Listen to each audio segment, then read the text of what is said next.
Ashtamni akka mul'atan kabajamtoota hordoftoota keenyaa miidiyaa wiirtuurraa oduu galgala kanaa qabadhe isiniif dhiyaadhee jira. Oduu isinitti himuun isin faana turu ani Lubii Girmaati. Kantiibaan bulchiinsa magaalaa Finfinnee Aadde Adaanech Abeebee baankii addunyaatti daayireektara Itoophiyaa, Eertiriyaa, Sudaan Kibbaa fi Sudaan Osmaan Diyoon waliin mari'atanii jiru. Marii isaaniitiinis haala piroojektonni magaalittii hojjetaman kanneen baankichaan deeggaraman saffisaa fi qulqullinaan xumuramuun danda'amu irratti mari'atanii jiru. Dabalataan ammoo deeggarsa teeknikaa waaraa taasisuudhaa fi dhimmoota dandeessisan irratti kan mari'atan yoo ta'u, Osmaan Diyoon gama isaaniitiin Itoophiyaatti keessumaa magaalaa Finfinneetti hojiilee misoomaa hojjetaman baankii isaanii deeggaraa akka jiru heeruudhaan deeggarsichis itti fufiinsa akka qabaatu waadaa galanii jiru. Deeggarsa baankiin addunyaa misooma magaalattii gaggeeffaman irratti taasisaa jiruuf Aadde Adaanech Abeebeen kan galateeffatan yoo ta'u, Osmaan Diyoon turtii isaaniitiin yaadannoo injifannoo Adwaa daawwachuu Aadde Adaanech Abeebeen gama miidiyaa hawaasummaa isaaniitiin heeranii jiru.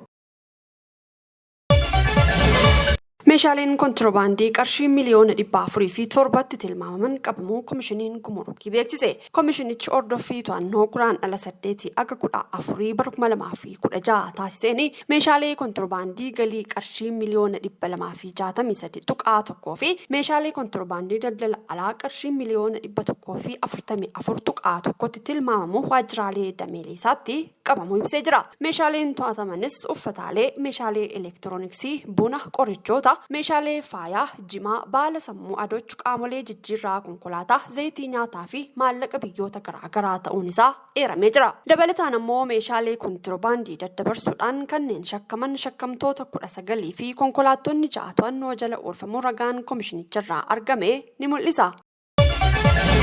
Ministeerri dhimma alaa Ambaasaddar Taayyee Asqasillaaseen Itoophiyaatti ambaasaddaroota biyyoota Yordaanos fi Kuweet waliin waajjira isaaniitti mari'atanii jiru. Marii isaaniitiin Itoophiyaan hariiroo kallattii biyyoota lamaan waliin qabdu cimsuu akka barbaaddu kan ibsanii fi waliigaltee qaxarrii hojjettoota Itoophiyaa fi Yordaanos gidduutti mana maree ministeerotaatiin mallattaa'ee raggaasifamus addatti heeranii jiru. Akkasumallee waliigalteewwan akkanaa hariiroo Itoophiyaan Yordaanos waliin qabdu cimsuudhaaf akka riqichaatti fayyadu akka danda'an ibsu odeeffannoon ministeera alaarraa argame ni mul'isa. Ambaasaddarri Kuweet gama isaaniitiin Itoophiyaa waliin waliigaltee hojii yeroo dhiyootti ni mallattaa'a jedhamee gamas jedhanii jiru.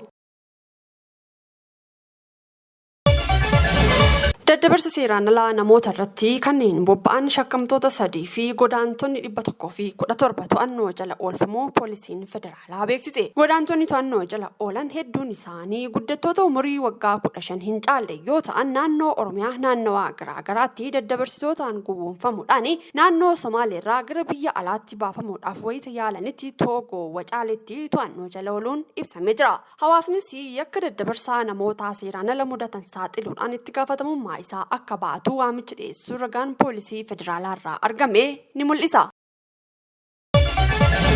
Waggoottan 8 dhufan dargaggoota miliyoona 20 leenjiin kennamu waliigalteen kaayyeeffatee mallatteeffamee jira. Waliigalteen kunis dhaloota jijjiiramaa kan jedhan ministeera dhimma dubartootaa fi hawaasummaa akkasumas waaldaa aksiyoona Breakthrough Trading jedhamu gidduutti mallatteeffamee jira. Sirna waliigaltichaa irratti ministeera dhimma dubartootaa fi hawaasummaa Dr. Ergoggee Tasfaayeen akka ibsanitti biyyattii gara badhaadhinaatti ceesisuudhaaf tattaaffii taasifamuu keessatti ilaalcha dargaggootaa qajeelchuun dhaloota jijjiiramaa uumuun barbaachisaadha jedhan. Misooma ilaalchaa fi jijjiirama hubannoo uumuudhaaf leenjiin kennamuun imala jijjiiramaa biyyattiin eegalteef murteessaadha kan jedhan yoo ta'u, walitti qabaan boordii waaldaa aksiyoonaa Breakthrough Trading Natsaannat Zannabaa gama isaaniitiin kaayyoo olaanaan pirojektichaa dargaggoota biyyaa fi hawaasa tajaajilan ga'oomsuudhaaf akka ta'e himanii jiru. Leenjiin kunis waggoottan 8 dhufan naannolee hundaa fi bulchiinsa magaalotaa lamaanitti kan hojiirra oolu ta'uu ibsuudhaan kanaanis dargaggoota miliyoona 20 leenjisuudhaa fi leenjii leenjistootaan ammoo dargaggoota 10,000 qaqqabsiisuuf kan hojjetamu ta'uu